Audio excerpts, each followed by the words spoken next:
Puji Tuhan, selamat malam Bapak Ibu Saudara semuanya. Salam, selamat berjumpa kembali malam hari ini dalam online Discipleship Revival Total Ministry.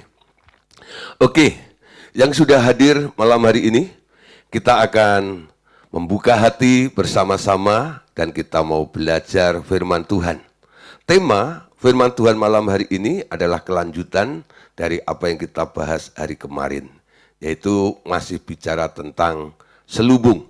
Ya, saudara, seperti apa yang saya katakan kemarin, bahwa selubung itu adalah sesuatu yang menutup, ya, entah itu disengaja maupun tidak disengaja, tapi membawa dampak kita tidak bisa mengerti, tidak bisa tahu karena sesuatu yang harusnya kita lihat itu akhirnya tidak nampak sehingga kita tidak mengetahuinya. Karena apa? Karena adanya satu hal yang namanya selubung itu. Nah, malam hari ini ya, kita akan melanjutkan ya. Kapan selubung itu mulai terjadi? Saudara, sebelum iblis jatuh dalam dosa, nggak ada namanya gelap. Karena Allah itu adalah terang. Semua yang diciptakan, yang keluar dari Allah itu terang semuanya, memancar. Ketika iblis jatuh dalam dosa, ya Lucifer jatuh dalam dosa, jadi iblis atau jadi setan. Nah, disitulah saudara, dia disebut sebagai aktor dalam kegelapan, raja kegelapan. Ya, semua hal yang berbau kegelapan, sumbernya bukan dari Tuhan, dari si iblis. Nah, saudara, untuk menggagalkan rencana Allah kepada segala makhluk ciptaan Allah ini, iblis berusaha untuk intervensi, untuk menghadang, untuk menghambat, untuk menghalang-halangi. Dengan cara apa? Menyelubungi setiap hal, menghalangi sehingga kita nggak bisa mengerti, nggak bisa menangkap, nggak tahu tentang apa rencana Tuhan di dalam kehidupan kita semuanya. Ya, kemarin sudah kita bahas ya tentang masalah luka batin. Nah, luka batin itu adalah situasi di mana iblis memakai situasi, yaitu orang-orang di sekitar kita yang kelihatannya nggak terlalu Anda suka. Entah itu karena perbuatannya atau karena perkataannya, sehingga membuat Anda jadi terluka, marah. Nah, setelah itu muncullah yang namanya geram. Walaupun Anda sudah menjadi orang rohani sekalipun, kadang-kadang dalam kita melayani, kita tidak melayani dengan dasar kasih. Dasarnya ada orang yang melayani dengan geram. Kenapa? Karena melihat situasi di sekitarnya. Kenapa iblis itu begitu? Ya, awas ya. Nah, ketika Anda ada dalam kondisi seperti ini, dan Anda mulai masuk dalam ministry, ada dalam pelayanan, geram itu menjadi alasan, menjadi dasar di dalam pelayananmu. Nah, di sini saudara, Alkitab bilang, barang siapa marah harus dihukum. Ada konsekuensinya. Kemarin sudah saya ingatkan, ada beberapa orang yang menyebut sebagai pasukan doling, doa keliling. Ya, di sini bukan kami anti dengan doling. Ya, saya suka dengan orang yang suka berdoa. Saya suka dengan orang-orang yang punya hati untuk daerahnya, untuk kotanya, untuk bangsanya. Tapi caranya, ya, jangan dengan geram ketika melakukan doa keliling. Anda harus tetap dasarnya kasih. Kita bilang, yang namanya musuh itu bukan untuk dibenci. Namanya musuh itu bukan untuk dibunuh.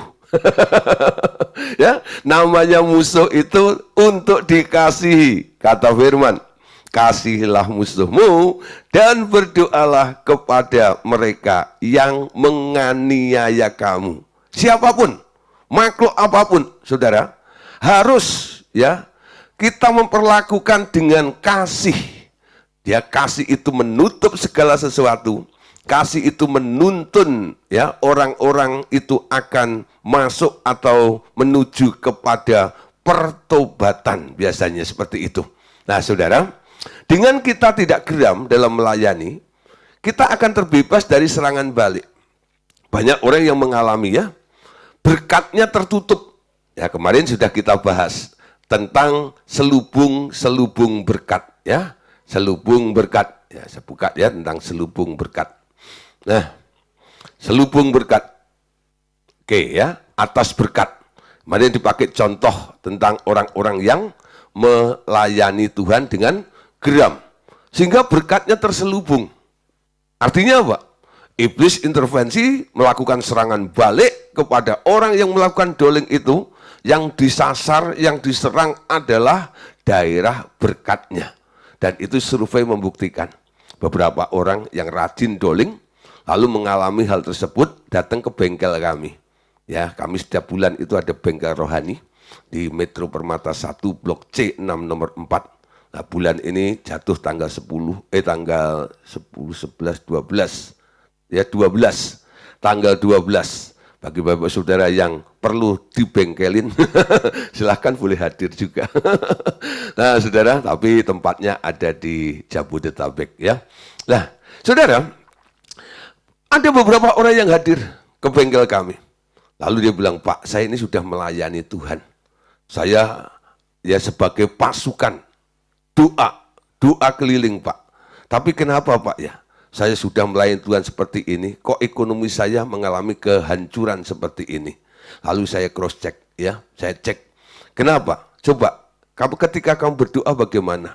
Lalu dia mulai mempraktekkan ya cara doanya gitu. Lalu saya melihat, oh, karena doa seperti ini nggak heran ya, kamu mengalami serangan balik.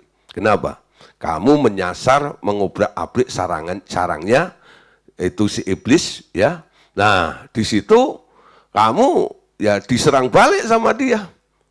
Ya. Nah, Saudara, bukan berarti kita ini takut dengan serangan balik, enggak. Ada orang bilang, kan Tuhan lebih besar daripada saya. Ya oke, kalau Anda lakukan seperti itu. Tapi kalau Anda tetap melakukan seperti itu, akibatnya pasti ada. Ya. Nah, Saudara, Tuhan mengajarkan cara yang baru. Kolose 1, 19, 20, kita mengikuti hatinya Bapa. Bapak ingin berdamai dengan segala makhluk dengan darah Tuhan Yesus. Ketika kita ketemu dengan mereka, kita kabarkan tentang kabar baik ini. Tahukah Anda bahwa Bapak ingin berdamai dengan kalian semuanya? Dan puji Tuhan, hari-hari ini ketika kami melakukan apa yang seperti Bapak lakukan, namanya serangan balik itu jarang terjadi lagi dalam kehidupan kami. Dulu ketika kami masih perang-perang seperti itu, wah, serangan balik itu bertubi-tubi. Sehingga kami mengalami babak belur yang luar biasa. Nggak sedikit juga yang mengalami sampai ada yang meninggal, Saudara. Tapi Saudara, hari ini kita melihat Tuhan itu menunjukkan sebuah kebenaran. Kalau Bapak Saudara mau pilih, mau ikutin arahan kami seperti apa yang kami lakukan, ya it's okay. Kalau tidak, selubung berkat itu akan menjadi hal yang terjadi dalam kehidupan Anda. Oke Saudara, malam hari ini, yang kedua Saudara, ya, dengan adanya selubung, maka roh pengertian itu menjadi tertahan. Roh pengertian tidak dapat memasuki dan menolong seseorang untuk memahami apa yang mereka lihat atau dengar. Bila selubung ini belum disingkapkan. Sekali lagi saya bacakan. Roh pengertian tidak dapat memasuki dan menolong seseorang untuk memahami apa yang mereka lihat atau mereka dengar bila selubung ini belum disingkapkan. Nah, Saudara, ya, jadi ada dua hal yang saya lihat, yang saya amati, cara kerja si raja kegelapan ini. Yang pertama, ya, dia memakai situasi atau orang-orang sekitar Anda yang membuat Anda jadi geram, jadi marah, ya. Sehingga dalam kemarahan itulah akhirnya blessing Anda ini terselubung. Yang kedua, Saudara, ya. Raja kegelapan ini, si iblis ini mencoba untuk menaruh beban-beban masalah ke dalam kehidupan kita. Sehingga banyak orang Kristen yang fokusnya bukan kepada Tuhan. Fokusnya sekarang kepada masalahnya. Ya, kepada masalahnya. Dia tidak bisa melihat Tuhan yang besar, dia tidak bisa melihat Tuhan yang hebat, dia tidak bisa melihat Tuhan yang ajaib, dia tidak bisa melihat Tuhan yang dahsyat dalam kehidupannya. Karena apa? Masalah itu menjadi balok di matanya. Terlalu besar. Ya. Sehingga setiap dia melek, dia sadar yang dilihat dan yang dia rasakan cuma satu. Hidup ini penuh dengan masalah. Ya. Bangun tidur itu pasti langsung menguap. Gitu. Kenapa menguapnya?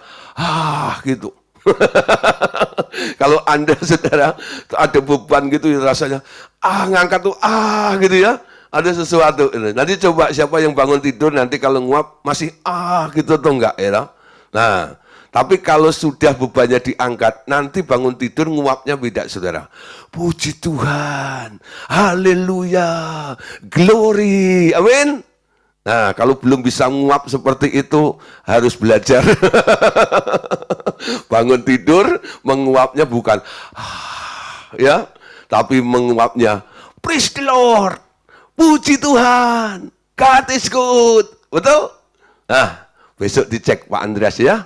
Bangun tidur, coba nanti ya, pas menguap, paling istrinya kaget. Loh, biasanya nguapnya, kok hari ini praise the Lord? Ya, ada apa itu? Wah, ternyata selubungnya sudah diangkat.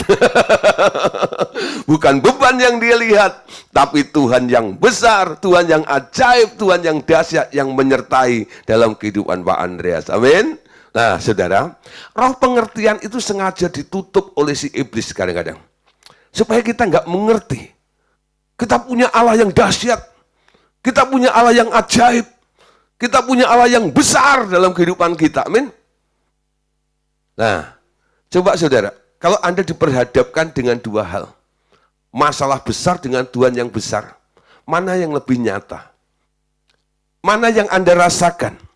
Tuhan yang besar, yang menyertai Anda, yang ada di dalam diri Anda, yang telah Anda undang masuk ke dalam hati Anda, atau masalah yang ditimpakan oleh iblis ke dalam kehidupan Anda? Ketika engkau ya mengalami satu masalah, iblis berusaha menitipkan masalah itu pada Anda.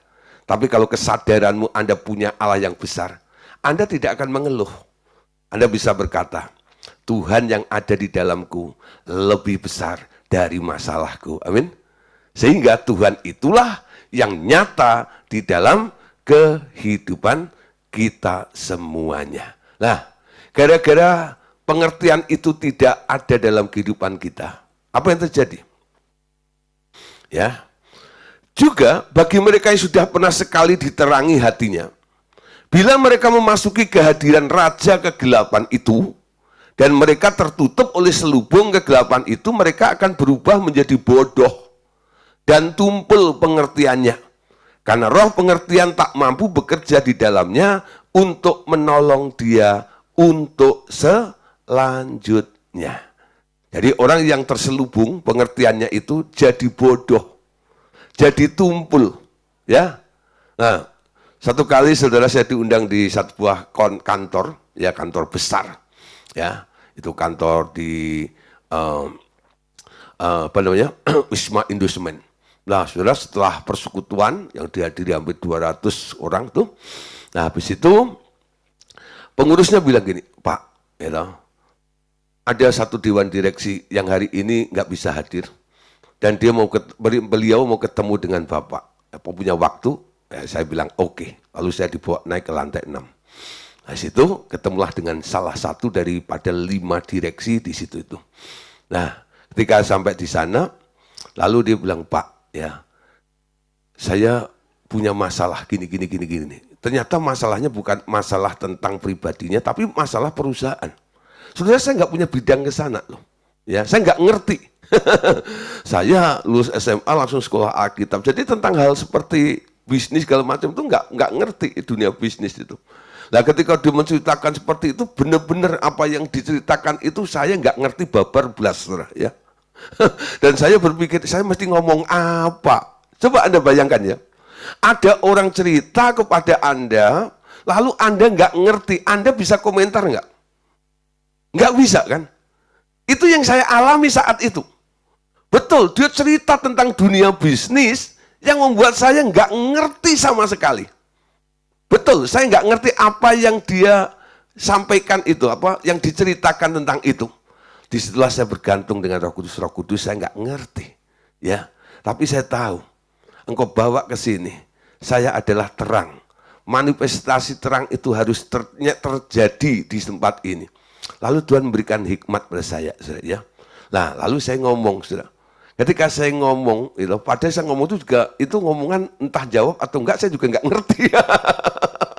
Pokoknya ada satu dorongan yang muncul di hati saya, dan itu muncul juga di pikiran saya, lalu saya sampaikan kepada direktur itu. Nah, saudara, si direktur itu dengan garuk-garuk bilang gini, Pak Pendeta, kok selama ini saya nggak pernah berpikir seperti itu ya? Waktu dia jawab seperti itu saya kaget. Ternyata apa yang saya ucapkan merupakan solusi dari apa yang ditanyakan tadi itu. Masalah dalam bisnisnya itu.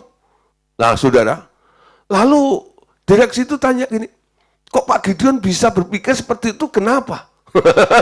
Seolah-olah saya lebih pintar dari dia, bukan? Nah, ini satu gambaran, saudara, ya. Di sini bukan merendahkan satu lain, bukan membanggakan diri, tidak. Tapi sekarang dengan contoh ini saya semakin mengerti. Orang yang terselubung pikirannya, ya, mereka jadi orang yang tumpul. Mereka jadi orang yang bodoh. Sementara orang yang terbuka, nggak ada selubung di dalam dirinya, karena diterangi mata hatinya oleh Tuhan, dia akan mengerti segala sesuatu. Amin. Sehingga apa yang disampaikan itu boleh menjawab masalah orang itu. Ya, lalu saya bilang sama direksi tadi, Pak, sebenarnya saya tadi ya, ini jujur ya, ketika Bapak ngomong tentang masalah Bapak tentang bisnis tadi, saya nggak ngerti sama sekali. Loh, tapi kok Pak Gideon bisa ngomong begini-gini? Itu bukan saya, Pak. Itu Roh Kudus tadi yang bisikin sama saya. Saya nggak ngerti sama sekali sih. Dia singkapkan semua yang terselubung. Ingat, saudara, Roh Kudus itu punya tugas atau fungsi membawa kita kepada seluruh kebenaran. Amin. Jadi terang itu dibuka, dituntun sehingga Anda tahu. Anda harus memberi jawab apa, Anda harus mengatakan apa. Anda jadi lebih pintar daripada orang-orang yang pintar di dunia ini, saudara. Nah, saudara, dari sini kita tahu ya, orang pintar kayak apapun, ya, akhirnya dia jadi nggak ngerti tumpul, karena apa? Ada selubung itu loh, yang menutupinya, ya. Nah, saudara, kita lanjutkan ya. Ini kata Allah Bapa begini. Jadi, engkau mengerti bahwa roh kegelapan ini tidak bekerja di dalam jiwa, tetapi langsung menyelimuti roh seseorang. Yakni tepat di dalam hati orang itu untuk menutup semua pengertian untuk datang menolongnya. Jadi selubung ini tidak bekerja masuk dalam jiwa, tapi menyelimuti roh orang itu. Dan Bapak katakan lagi, benar. Engkau dapat berkata bahwa roh kegelapan itu mengubah seseorang menjadi bodoh, menjadi orang bodoh. Atau dengan kata lain, orang menjadi bodoh karena pekerjaan roh kegelapan itu. Ya, nah saudara, jadi kalau Anda orang nggak ngerti firman, nggak ngerti ini dan sebagainya, itu ada yang menyelubungi. Tapi kalau selubung itu diangkat, pengertiannya akan muncul dan Anda tahu apa yang Tuhan kehendaki dalam kehidupan Anda. Yuk kita baca ayatnya. Roma pasal 1 ayat 21 sampai 22. Sebab sekalipun mereka mengenal Allah, mereka tidak memuliakan Dia sebagai Allah atau mengucap syukur kepadanya. Sebaliknya pikiran mereka menjadi sia-sia dan hati mereka yang bodoh menjadi gelap. Mereka berbuat seolah-olah mereka penuh hikmat, tapi mereka telah menjadi bodoh. Ya, nah pesan Bapak lagi, anakku, pengertian tentang air yang hidup sekarang amat berguna di sini. Air yang hidup itu telah diberikan dalam bentuk firman yang akan sangat kuat untuk melenyapkan roh-roh najis dunia itu. Ya, contoh ya, di sini diambil oleh Allah Bapa, mengapa perempuan Samaria yang hidup dalam perjinahan terus-menerus itu tiba-tiba dapat diubahkan hidupnya, bahkan segera menjadi pembawa kabar baik bagi seluruh desanya. Jawabannya adalah karena, ya kata Allah Bapa nih, karena anakku telah mencuci dia dengan air yang hidup yang amat kuat. Selubung-selubung itu tersingkap dengan perjumpaan pribadinya dengan Mesias. Wow, saudara, ini suatu yang luar biasa ya, pengertian baru yang diberikan oleh Allah Bapa kepada kita. Diambil contoh perempuan Samaria. Ya, perempuan Samaria ini ketika dicuci dengan air yang hidup oleh Tuhan Yesus, ada yang tersingkap sehingga berubah hidupnya. Lalu menjadi penginjil di kampungnya itu. Kapan Tuhan Yesus mencuci perempuan itu? Saudara, perkataan Tuhan Yesus itu adalah air. Berapa kali terjadi dialog, interaksi ya antara perempuan ini dengan Tuhan Yesus. Tuhan Yesus memulai kan dengan bilang ya, berikan aku air. Lalu perempuan itu bilang, engkau orang Yahudi, kita kan nggak boleh bicara ya, kita ada satu gap permusuhan di sini. Nah, tapi Tuhan Yesus mendekat ya kepada perempuan ini. Lalu pembicaraannya sampai akhirnya Tuhan Yesus menawarkan, kalau kamu minum air ini, kamu akan haus lagi. Tapi kalau kamu minum air yang akan aku berikan, kamu tidak akan haus untuk selama-lamanya. Lalu perempuan itu bilang, berikan air itu. Ya, dengan harapan dia nggak terus datang siang hari ke sumur itu untuk menimba dan mencari air. Nah, saudara, lalu Tuhan Yesus bilang, ya, percayalah kepadaku.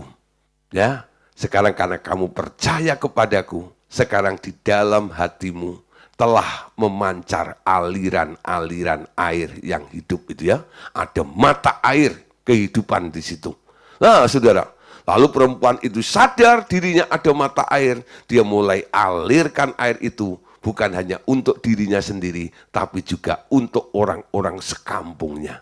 Ada yang tersingkap, ada yang pernah terselubung, itu dibukakan oleh Tuhan Yesus. Ketika perempuan itu dicuci dengan air yang hidup. Amin. Ada beberapa orang yang nggak ngerti-ngerti. Ya. Lalu saya mencoba untuk memfollow up. Berapa kali ada orang datang di seminar dulu zamannya masih ada almarhum Pak Andreas. Ya, minta didoain. Lalu Pak Andreas itu mencoba untuk menjelaskan. Ketika dijelaskan oleh Pak Andreas itu dia kayak orang bingung, orang hun-hun gitu ya, nggak ngerti apa-apa gitu. Sampai Pak Andreas akhirnya, kamu itu diajak ngomong kok nggak ngerti ya, ya. Sampai dia cuma senyum-senyum aja. Akhirnya Pak Andreas itu agak gemes lalu panggil saya, Gideon. Ya Pak, kenapa Pak? Eksekusi dia. Ya, saya ngerti maksudnya ya. Jadi Pak Andreas bilang ini, baptis dia. Ya, tapi sebelum saya baptis ya orang ini, saya 3-4 kali ya saya adakan pertemuan privat ya. Saya jelaskan tentang firman. Saya cuci dia itu. Sampai akhirnya dari awal dia dengerin nggak ngerti sampai akhirnya ngerti dan banyak nanya, Saudara. Nah, ketika sudah banyak nanya itu kehausannya luar biasa. Terus saya curahkan, saya jawab, saya kasih ayat ini, ayat itu.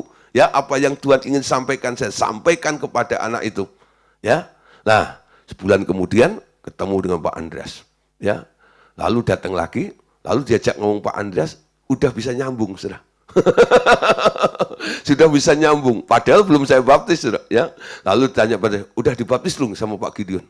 Oh belum, ya. Tapi kok sudah ngerti sekarang? Iya Pak Gideon sudah datang 4 kali ke rumah. Ngapain? Ngobrol firman. Ya, saya cuci dengan air yang hidup itu, selubungnya rontok, Saudara. Kebenarannya muncul sehingga dia bisa melihat terang itu karena selubungnya sudah diangkat. Amin. Nah, contoh-contoh seperti ini Bapak Ibu Saudara bisa lakukan. Gak usah nunggu saya. Gak usah nunggu tim RTM, gak usah. Coba memberitakan firman itu sebenarnya hal yang mudah. Tapi gak pernah dilakukan karena malas. Karena karena gak mau. Ya, dengan berpikir, nanti aja deh. Kalau ada bengkel rohani, kita bawa aja ke bengkel. Supaya Pak Gideon yang melayani. Nah, jangan nunggu. Beberapa orang saya latih, ketika dia pengen didoain dan sebagainya, coba lakukan sendiri dulu. Kamu sudah mendengar firman-Nya. cuci dengan air yang hidup dirimu sendiri dulu. Kalau kamu memang nggak bisa mandi sendiri, besok saya mandiin. Ya, nah kalau orang nggak bisa mandiri, mandi sendiri lah baru nanti setiap bulan ada 1 kali bengkel, silahkan datang bengkel. Nanti aku mandiin dengan air, yaitu firman itu. Amin. Nah, saudara, contoh perempuan ini menjadi dasar. Ya, coba Anda lihat ayatnya di dalam Yohanes pasal 4. Ayat 25 sampai 26. Jawab perempuan itu kepadanya, aku tahu bahwa Mesias akan datang, yang disebut juga Kristus. Akan datang, apabila ia datang, ia akan memberitakan segala sesuatu kepada kami. Kata Yesus padanya, akulah dia yang sedang berkata-kata dengan engkau. Ayat 8. Perempuan itu meninggalkan tempayannya di situ lalu pergi ke kota dan berkata kepada orang-orang di situ, mari lihat orang yang mengatakan kepadaku segala sesuatu yang telah kuperbuat. Mungkinkah dia Kristus itu? Mereka pun pergi keluar kota lalu datang kepada Yesus. Lompat 41.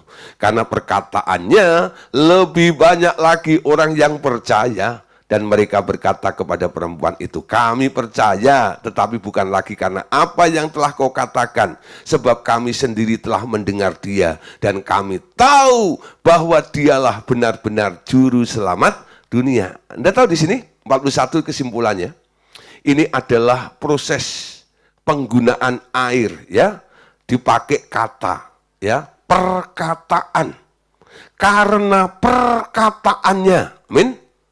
Perkataan orang percaya itu adalah air yang hidup, ya. Nah, menjadi percaya ya kepada perempuan itu, kami percaya bukan lagi karena apa yang telah kau katakan, karena kami telah mendengar dia, ya. Mendengar karena ada yang ngomong juga. Siapa yang ngomong? Tuhan Yesus yang dipercayai itu. Proses pencucian dengan air yang hidup terjadi, ya. Lalu terjadi pertobatan secara massal yang luar biasa. Amin. Oke, saudara. Malam hari ini kita lebih lanjut akan belajar lagi, ya. 2 macam luka. Ya, banyak orang terluka. Hati seseorang terluka kalau ada pelanggaran terhadap hati nuraninya. Namun, pikiran seseorang dapat juga terluka karena pelanggaran orang lain terhadap konsep-konsep yang telah ada di dalam pikiran itu. Jadi, ada 2 macam luka, yakni luka hati dan luka pikiran. Catat baik-baik, ya. Ada 2 macam luka, ya, 2 macam luka. Yang pertama adalah luka hati, dan yang kedua adalah luka pikiran. Luka hati itu karena orang itu melanggar. Hati nuraninya menuduh terus, karena dia tidak hidup sesuai dengan kebenaran firman, melakukan sebuah pelanggaran. Tapi pikirannya menjadi luka karena ada pelanggaran orang lain terhadap konsep-konsep yang telah ada di dalam pikiran itu. Jadi apa yang dilakukan oleh orang lain tidak sesuai dengan pola pikirnya, itu membuat dia luka juga, ya. Kedua-duanya itu terekam di dalam memori. Setelah kesembuhan dilakukan terhadap hati maupun pikiran, memori tentang peristiwa-peristiwa yang melukai itu dapat dihapuskan bila tidak diperlukan lagi. Ya, jadi dibutuhkan pelayanan inner healing di sini. Lalu Bapak lanjutkan, aku hendak memberitahu engkau tentang kesembuhan luka hati atau luka batin terlebih dahulu. Karena itu adalah hal yang lebih penting untuk dilakukan. Suara hati sangatlah penting. Itu yang akan mengatur hidup seseorang. Kenapa? Hati yang luka akan membuat seseorang melakukan tindakan-tindakan yang salah.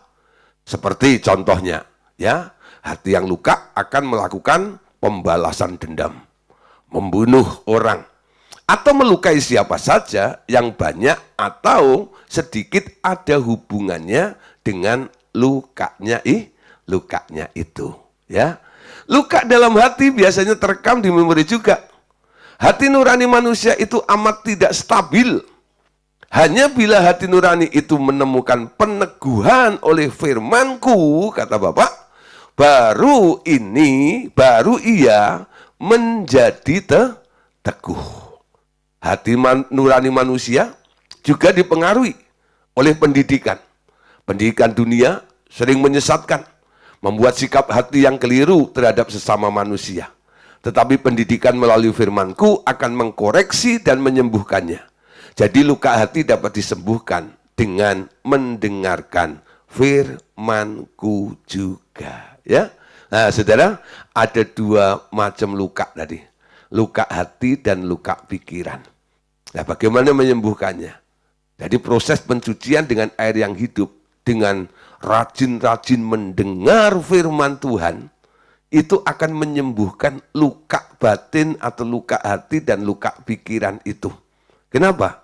Karena firman yang disampaikan oleh Tuhan itu akan mengkoreksi.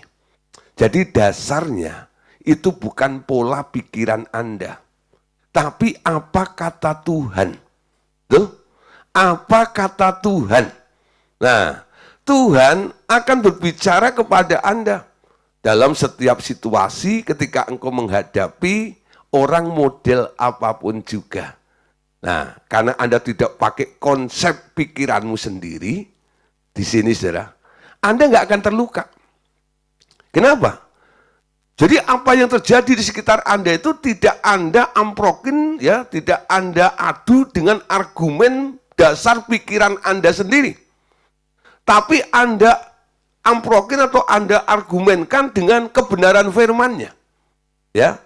Anda tuntun orang itu untuk menemukan firman. Jadi ketika Anda melihat ada orang yang salah, Anda tidak bisa berkata begini, menurut saya tuh nggak begitu loh. Menurut siapa? Menurut saya. Ya. Tapi sekarang nasihatnya adalah, menurut firman, itu harusnya begini. Dasarnya ada. Coba baca dalam Alkitab.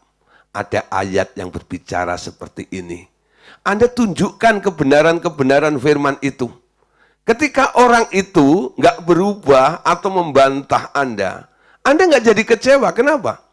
Anda tidak sedang ya mengarahkan orang itu menurut konsep Anda. Tapi Anda sedang mengarahkan orang itu kepada Tuhan, betul? Jadi Anda hanya menuntun orang itu berjumpa dengan Tuhan sampai dia mengetahui kebenaran Tuhan itu.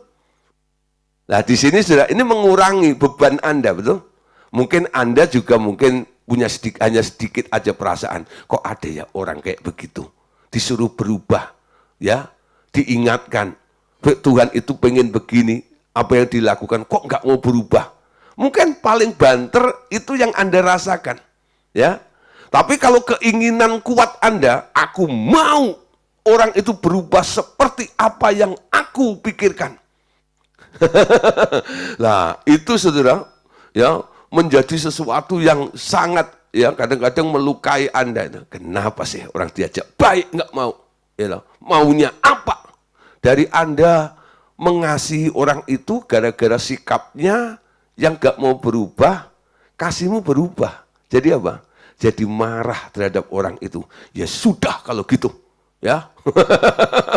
Siapa yang pernah ya ngalami seperti itu? Maksud Anda baik nih, gitu ya. Tapi akhirnya Anda uring-uringan sendiri, ya. Gara-gara Anda ingin menolong orang lain. Ingat ya, kalau Anda sudah mau menjadi konselor, mau membantu orang lain, Galatia pasal 6 ayat 1 itu dasarnya. Betul? Yang rohani harus memimpin yang kurang rohani. Untuk ngerti Tuhan, masuk dalam kehendak Tuhan, sambil menjaga dirinya supaya tidak terpengaruh dengan situasinya. Betul? Ya. Ketika orang itu tidak nurut, Anda tidak marah kepada orang itu. Kenapa? Nah, ini kuncinya. Karena Anda tidak membawa orang itu pada kebenaranmu. Anda bawa orang itu kepada kebenaran firman, kebenaran Tuhan, kebenaran Allah sendiri. Amin. Nah, Anda hanya berdoa saja. Tuhan jamah dia. Tuhan sentuh hatinya. Tuhan lembutkan hatinya. Biar firman yang telah didengar ini terus berbicara kepada dia. Anda semakin mengasihi dia. Amin. Nah, jadi Anda nggak terluka dengan orang itu. Yeremia 31 ayat yang ke-33. Baca sama-sama. Tetapi beginilah perjanjian yang kuadakan dengan kaum Israel sesudah waktu itu. Demikianlah firman Tuhan. Aku akan menaruh Tauratku dalam batin mereka dan menuliskannya dalam hati mereka. Maka aku akan menjadi Allah mereka dan mereka akan menjadi umatku. Kenapa saudara? Firman itu ditaruh dalam loh hati atau batin itu. Karena saudara, segala sesuatu sumbernya dari hati. Kalau firman itu ada di dalam hati itu, hatinya akan mengalirkan firman, betul? Ya, hal-hal yang benar, hal-hal yang baik dan luar biasa. Sehingga hati nuraninya jadi benar, ya. Hati nuraninya jadi benar. Kalau hati nuraninya benar, akan ada kebenaran dalam hati nurani mereka. Seseorang dapat menjadi luka batin karena pelanggaran terhadap kebenaran-kebenaran yang sudah tertanam di dalam hati nuraninya sejak mereka dilahirkan.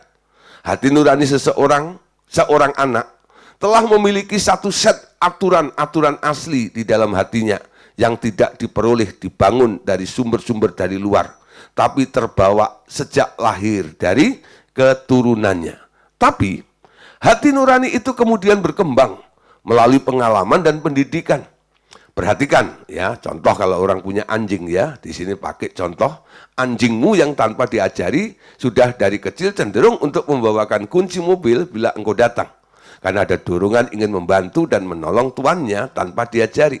Juga sejak ia bisa keluar rumah, ia tidak boleh mengotori rumah dengan buang kotoran di dalam rumah.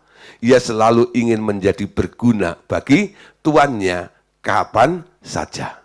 Contoh lain, seorang bayi juga mempunyai nilai-nilai seperti itu secara alamiah di dalamnya.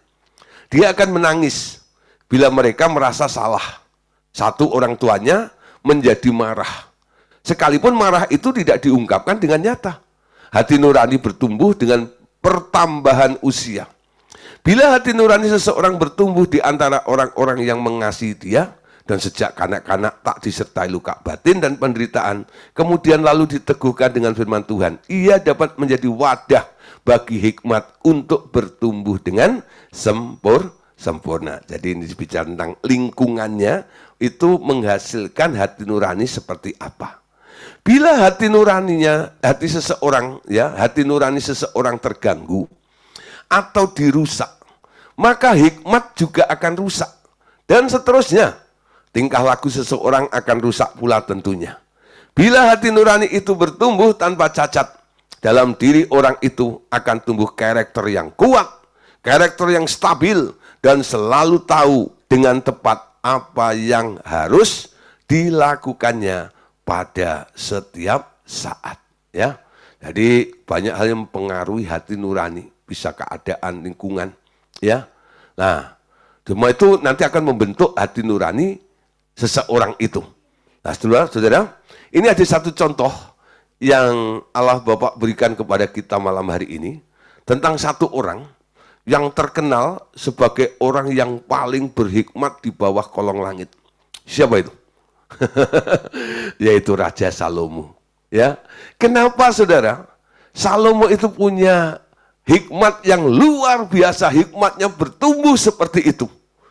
Ini saudara, nggak lepas daripada pengaruh apa yang dilakukan oleh orang tuanya. Anda tahu siapa orang tua daripada Salomo? Orang tua dari Salomo adalah Raja Daud, betul? Nah, Raja Daud. Anda tahu kenapa Raja Daud itu bisa membimbing, mendidik anaknya, khususnya Salomo itu, sampai menjadi orang berhikmat. Raja Daud itu punya pengalaman dengan Tuhan, betul? Dalam jatuh bangunnya dalam dosa, di mana kasih Tuhan itu terus dicurahkan mengalir atas hidupnya Daud itu. Dia mengerti tentang proses perubahan, apa yang Tuhan ingin supaya dia menjadi lebih baik, dan lebih baik itu, saudara. Nah, sampai akhirnya saudara, ya, kasih pengampunan Allah yang luar biasa ini membuat Daud itu pernah berkata begini, ya, dalam pengakuan dosanya. Dosa itu memang real, tapi kasih karunia Allah itu jauh lebih real, jauh lebih nyata daripada dosa itu sendiri. Ya, sekali lagi ya. Jadi ini ungkapan Daud, saudara. Ya, dosa itu memang real, Dosa itu memang nyata. Kesalahan itu sangat-sangat merusak dan memalukan. Tapi kasih karunia Allah itu memulihkan, ya, memulihkan, mengubah, menjadikan Daud itu menjadi orang yang lembut sekali dengan Tuhan. Itu luar biasa, ya. Perubahan Daud itu terjadi karena intervensi Tuhan atas hidupnya. Nah, ketika dia mengalami sesuatu dengan Tuhan, lalu dia mau juga anak-anaknya kalau bisa, ya, punya sesuatu yang lebih baik daripada dia. Lalu dia lakukan ini kepada salah satu anaknya, namanya Salomo, ya. Nah, saudara, tentang Salomo bisa kita lihat ceritanya begini.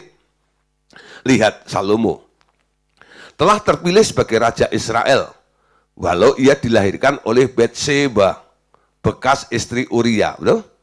Waktu bayi, ia adalah seorang yang amat damai sejak lahir, dan sangat terdidik dalam lingkungan keluarga yang takut akan Tuhan. Tidak seorang pun melukai batinnya, dan dia bertumbuh dalam lingkungan yang bersih. Daud mengasihinya, dan Tuhan juga mengasihinya sejak dilahirkan. Dia memiliki hati nurani yang jernih, yang memungkinkan dia bertumbuh di dalam hikmat yang melampaui semua raja-raja dan orang-orang yang berhikmat lainnya. Ya, coba lihat saudara ayatnya dalam 2 Samuel pasal 12 ayat 24 sampai 25. 2 Samuel 12 ayat 24 sampai 25. Kemudian Daud menghibur hati Batseba istrinya, ia menghampiri perempuan itu dan tidur dengan dia, dan perempuan itu melahirkan seorang anak laki-laki. Lalu Daud memberi nama Salomo kepada anak itu. Tuhan mengasihi anak ini. Dan dengan perantaraan Nabi Nathan, ia menyuruh menamakan anak itu Yedijah atau Jedidiah, ya. Oleh karena Tuhan. Anda lihat ya, karena itu dikasihi, lalu Tuhan melalui Nabi Nathan bilang, kasih nama anak itu Yedijah atau Jedidiah, ya. Ya. Nah, saudara, apa yang terjadi, saudara? Karena kondisinya, Salomo itu nggak mengalami peperangan batin di situ itu, nggak ada gejolak, ya. Nah, situasinya damai. Salomo atau yang suka damai, nama itu diberikan ketika dia disunat. Nanti Anda bandingkan dengan Lukas 1 ayat 59 ya. Nah, di situ ada kata Raja Damai juga. Pemberian nama oleh Tuhan melalui Nabi Nathan menunjukkan perkenan Tuhan kepadanya. Seperti halnya dengan nama bagi Abraham, contoh ya, Sarah dan Israel. Nah, dari Abram diubah jadi Abraham, ya. Dari Sarah diubah menjadi Sarah, ya. Dan Israel dulu namanya adalah Yakub. Kenapa mereka diubah? Pasti ada tujuannya. Begitu juga ketika Nabi Nathan itu memberikan arahan kepada Daud. Tuhan bilang, kasih nama Yedijah atau Jedidiah, yang artinya beloved of the Lord, ya. Menunjukkan secara profetik apa yang disediakan oleh penyediaan Allah, yakni pengangkatannya sebagai pengganti Daud dan pemerintahan Salomo yang megah di atas Israel. Ya, lah saudara, jadi hati nurani, ya, batin yang dijaga itu akan menghasilkan, ya, menjadikan seseorang itu menjadi sangat penuh dengan berhikmat. Contohnya seperti Salomo tersebut. Nah, saudara, bagaimana kalau hati seseorang sudah luka? Harus disembuhkan, ya, harus mengalami pemulihan hati, ya. Nah, pemulihan hati yang banyak luka itu bagaimana? Apakah itu berarti mereka yang pernah mengalami luka-luka berat di dalam hati mereka tak bisa menjadi hati yang suka damai? Sebenarnya iya, demikian. Ya, ini kata Tuhan ya. Tetapi aku selalu mampu mengubah setiap kejadian buruk menjadi suatu pengajaran yang berharga dan menjadi hikmat tentunya. Namun hati terluka itu akan kurang mampu menangkap kebenaran-kebenaran dengan cepat. Dan kemampuannya untuk melihat jauh ke depan juga kurang dibandingkan dengan mereka yang memiliki hati yang suka damai itu. Amin. Nah, mungkinkah hati seseorang dipulihkan sehingga menjadi hati yang suka damai? Jawabannya, bagiku, kata Tuhan, tak ada yang mustahil, bukan? Nah, ini kabar baik bagi kita semuanya. Amin. Jadi kalau hatimu, jiwamu bergejolak, nggak ada damai sama sekali, apakah bisa dipulihkan menjadi hati yang suka damai? Bisa, kata Tuhan. Ya. Nah, saya ingat satu kali waktu saya masih sekolah Alkitab, itu ada teman saya yang dapat bagian chapel, chapel itu setengah jam, seperempat itu 15 menit pujian, 15 menit khotbah, jadi gantian gitu ya. Nah, mereka dapat jatah khotbah 15 menit tok, saudara ya. Nah, ketika ini teman saya khotbah, dia mengambil tema warisan damai, damai sejahtera itu. Wah, damai sejahtera ku berikan padamu, damai sejahtera ku tinggalkan bagimu, ya. Lalu dia bacakan ayat itu. Damai yang diberikan oleh Allah itu tidak seperti dunia berikan. Wah, keren ya. Tapi habis itu dia diam sebentar, lalu semua menunggu. Dia mau ngomong apa? Ternyata dia nangis, ya. Lalu dia bilang gini, tapi sayangnya teman-teman, saya nggak punya damai itu. Semua ketawa semua gitu ya. Nah, kenapa kamu nggak punya damai itu? Nah, baru ketahuan saudara ya. Kalau Anda sekolah Alkitab masuk ke asrama itu kadang-kadang ada beberapa pergumulan ya. Odol habis, sabun habis. Dan sebagainya, ya, kiriman belum datang dan sebagainya. Itu kadang-kadang bisa mengubah keadaan hati seseorang. Nah, saudara, akhirnya dia cerita tentang masalahnya. Itu membuat saya. Tapi kenapa kamu ambil tema tentang damai kalau kamu nggak punya damai? Nah, saudara, banyak kadang-kadang situasi seperti itu. Orang mau bicara tentang damai, ngerti tentang ayat-ayat tentang damai, bisa berkhotbah tentang damai itu. Belum tentu orang yang berkhotbah seperti itu, dia sedang mengalami damai di dalam hati. Betul? Banyak yang seperti itu yang terjadi. Di malam hari ini, pastikan Bapak Saudara, damai itu jangan pernah hilang di dalam hidup Anda. Amin. Apalagi Tuhan Yesus sebagai Raja Damai, yang sudah tinggal di dalam hatimu, damai itu semakin melimpah di dalam kehidupan kita. Nah, kalau Anda sudah mengalami kekurangan damai atau nggak ada damai dalam hidupmu, hatimu jadi kacau balau, ya, Tuhan bisa. Tidak ada yang mustahil bagi Tuhan untuk memulihkan hatimu supaya hatimu penuh dengan damai. Paling tidak nasibmu nanti akan menjadi sama seperti Salomo itu loh. Berkenan di hadapan Tuhan, dipilih dan masuk dalam rencananya Tuhan. Nah, Allah Bapa katakan lagi, aku akan memberi mereka hati yang baru, yang penuh dengan kemampuan untuk bertumbuh sepenuhnya di dalam hikmatku dan kesadaran yang amat tajam, mampu melihat jauh asalkan mereka mengerti dan mempunyai iman tentang janjiku itu. Hati benih Yesus yang mereka terima, itulah yang menjadi hati yang penuh dengan damai itu. Nah, di sini ada sedikit yang perlu dijelaskan di sini. Yakni bahwa hati anakku ya selalu terisi damai sejahtera. Walaupun ia menderita sangat. Sekali saja damai sejahtera itu lenyap, yakni ketika aku harus meninggalkannya sesaat seorang diri di kayu salib. Karena ia sedang memikul seluruh murkaku atas manusia, ia tak pernah mengalami hal serupa itu sebelumnya. Tapi pengalaman sekali-kalinya itu telah menyempurnakan dia. Ia telah memikul seluruh keadaan ditinggalkan yang akan pernah dialami manusia setelah dia. Dan dia menanggungnya seorang diri. Sehingga segala bentuk keadaan ditinggalkan umat manusia ditiadakan olehnya. Wow, saudara.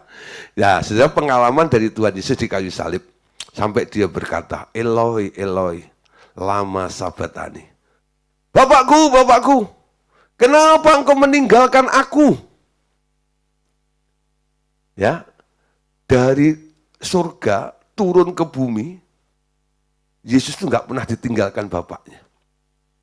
Karena Yesus selalu, ku terhubung denganmu, ya, selalu melekat di hatimu. Itu sudah yang dilakukan oleh Yesus. Dia selalu terhubung dengan Bapaknya. Satu titik, ya, dalam satu waktu, Bapaknya berpaling meninggalkan dia. Wah, sudah. Dia merasakan goncangan yang luar biasa. Awalnya dia berpikir, masalah bertubi-tubi seberat apapun, kalau Bapakku masih menyertai aku, ora opo-opo, aku bisa melakukannya. Bersama Bapak pasti beres. Tapi ketika dia ditinggalkan oleh Bapaknya, dia menderita sekali. Tapi ini perlu dialami oleh Yesus. Karena apa yang semua yang dialami oleh Yesus itu dampaknya adalah untuk orang-orang yang nantinya ditebusnya, yaitu Bapak, Ibu, dan Saudara. Amin. Kalau Tuhan Yesus pernah ditinggalkan, ya, mengalami satu kondisi namanya ditinggalkan. Sekarang, bagi Anda yang sedang mengalami, merasa ditinggalkan seorang diri dan sebagainya, hal itu sebenarnya nggak boleh terjadi lagi. Karena itu sudah dilakukan, ditebus oleh Tuhan Yesus 2000 tahun yang lalu. Amin. Ya, sehingga Anda nggak perlu kehilangan damai. Karena apa? Masih ada Tuhan di dalam dirimu. Dia tak pernah meninggalkan engkau sedetik pun. Dia selalu ada buat engkau. Kecuali engkau tolak sendiri. Amin. Yeremia 17 ayat yang ke-10. Aku Tuhan yang menyelidiki, yang menguji batin, untuk memberi balasan kepada setiap orang setimpal dengan tingkah langkahnya, setimpal dengan hasil perbuatannya. Ya, 24 ayat 7. Aku akan memberi mereka suatu hati untuk mengenal aku, yaitu bahwa akulah Tuhan. Mereka akan menjadi umatku dan aku ini akan menjadi Allah mereka, sebab mereka akan bertobat kepadaku dengan segenap hatinya. Terus Yeremia 32-39. Aku akan memberi mereka suatu hati dan satu tingkah langkah sehingga mereka takut kepadaku sepanjang masa untuk kebaikan mereka dan anak mereka yang akan datang kemudian. Saudara, ini janji kelahiran baru di mana Tuhan berjanji memberikan hati yang baru, bukan hati yang luka. Ya. Nah, saudara, bagian terakhir malam hari ini. Ada orang yang terlalu parah dalam kehidupannya ini. Ya, sudah terjerumus, sudah terjerembab, terperangkap seperti itu. Nah, Alkitab menamai orang-orang seperti itu adalah orang-orang yang hati nuraninya dicap oleh si iblis. Nah, saudara, perlu kita ketahui bahwa hati manusia itu sangatlah sensitif terhadap tiap perbuatan yang berlawanan dengan suara hatinya. Tapi ada orang-orang yang telah mengisi hati mereka dengan kekerasan, sehingga mereka tak memiliki suara hati lagi. Ada jenis roh-roh yang membunuh suara hati seseorang. Orang-orang seperti itu bahkan bisa memakan mayat ibunya sendiri tanpa merasa bersalah. Hati mereka telah dicap dengan tanda si iblis. Ya. So, kalau Anda mungkin mendengar berita di medsos dan sebagainya, ada anak ya rela bunuh orang tuanya, ya. Nah, mutilasi ya dan sebagainya. Ada juga orang tua ya yang rela membunuh anaknya lalu dibikin sop, dimakan sudah. Itu zamannya Salomo ada pernah terjadi ya. Nah, itu banyak perkara seperti itu. Kenapa bisa terjadi seperti itu? Mereka hati nuraninya sudah mati sudah.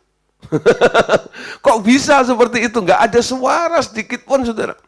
Walaupun orang itu punya pikiran jahat atau niat jahat, saudara ya, tapi pasti ada sedikit ya hati nuraninya itu yang mencegah, betul?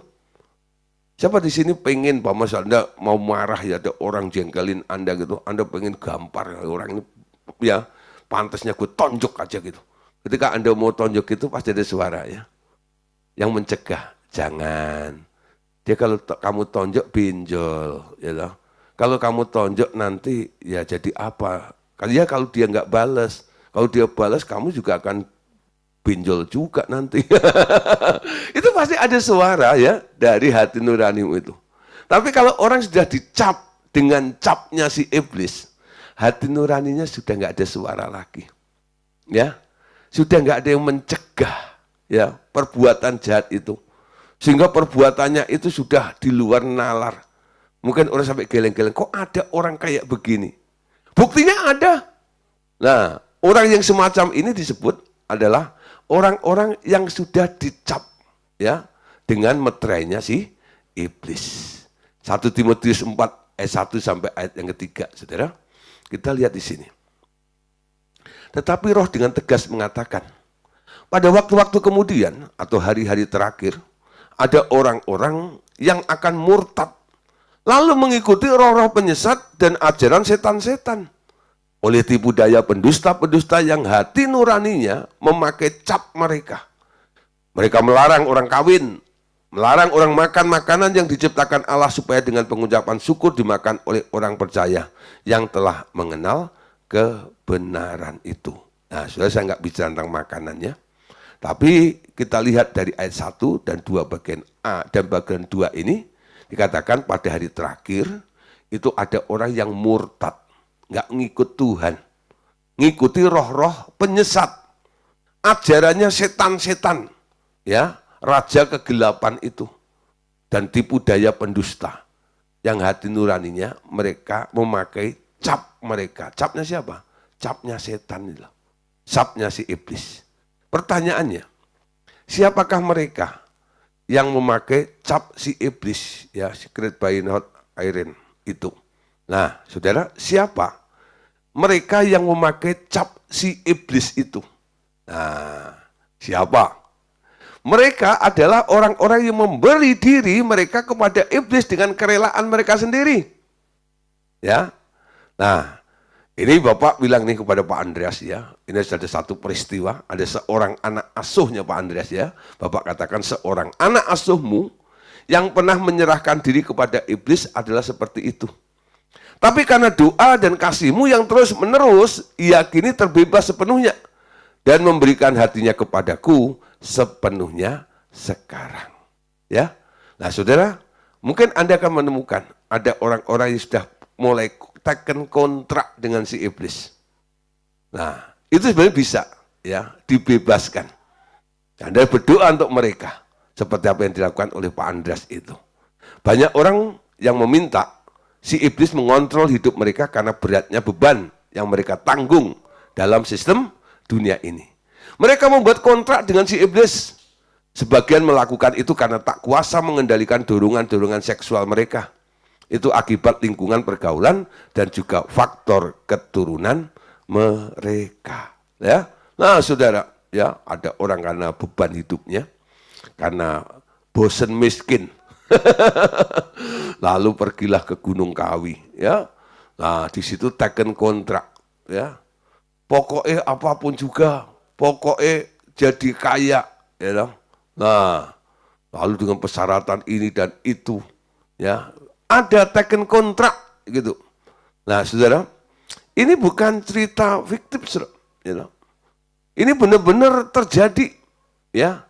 Di lingkungan kita banyak sekali orang-orang yang telah menyerahkan dirinya kepada si iblis karena beban hidupnya, karena bosan miskin dan sebagainya. Saya menemukan beberapa kali, ya, melayani beberapa kali orang-orang yang sudah pernah taken kontrak dengan Gunung Kawi. Ya. Paling tidak ya karena dia yang ngalami, dia cerita, ya saya harus percaya dengan apa yang dia ceritakan itu. Memang dia jadi kaya, Saudara. Tapi ada saja masalahnya yang akhirnya membuat dia kenapa? Ya, masalah ini nggak bisa diselesaikan dengan duit. Nah, di sini Saudara, saya bilang, ini hanya bisa diselesaikan kalau Anda bertobat, saya bilang. Bertobat. Dulu kamu mengikutin iblis dengan tipu dayanya. Kamu harus balik lagi kepada Tuhan. Ya, kepada Tuhan. Nah, bimbing terus ini, bimbing terus. Ya. Nah, ada juga nih ya, karena kadang-kadang taken kontraknya itu bukan hanya satu generasi. Bisa sampai 3, 4, 5 generasi. Ya. Jadi walaupun si anak atau cucunya ini nggak pergi ke Gunung Kawi, tapi dia mewarisi harta daripada engkongnya yang pergi ke Gunung Kawi dulu itu. Dan tuntutan itu, taken kontraknya itu masih berlangsung juga. Nah, karena ketakutan seperti itu, ya terjadi tuntutan dari si iblis itu, makanya karena dia percaya Tuhan Yesus minta untuk dilayani pelepasan. Nah, saudara, Anda harus mengerti bagaimana cara melepaskan mereka. Dan puji Tuhan, saudara, ketika kami layani beberapa kali, ya, sampai akhirnya mereka mengalami satu pemulihan. Ya, satu pemulihan.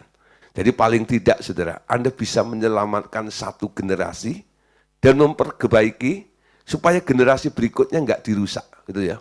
Mungkin Anda nggak bisa, ya, untuk membatalkan generasi di atasnya karena itu sudah terlanjur. Tapi yang terdampak seperti ini, itu paling tidak, saudara, itu bisa kita antisipasi, kita bereskan. Ada, saudara, orang-orang yang hatinya dicap oleh si iblis seperti itu, ya. Jadi karena sudah gelap matanya, yang penting sugih, yang penting kaya, apa saja, duit dari mana nggak peduli. Yang penting kaya. Ada juga, saudara, yang karena seks, ya, karena pengen kawin dan sebagainya, gitu ya, mereka datang nih kepada orang-orang pintar dan sebagainya, gitu ya. Lalu dia bisa dapat jodoh, bukan hanya 1, sampai 2, 3, 4, 5. Wow, perempuan kintil-kintil terus sama dia itu. Wah, kenapa? Karena dia punya ilmu namanya pelet, saudara. Dia cukup julurkan lidahnya melet itu. Semua kintil-kintil. Melet-melet, orang dipeletin sama dia.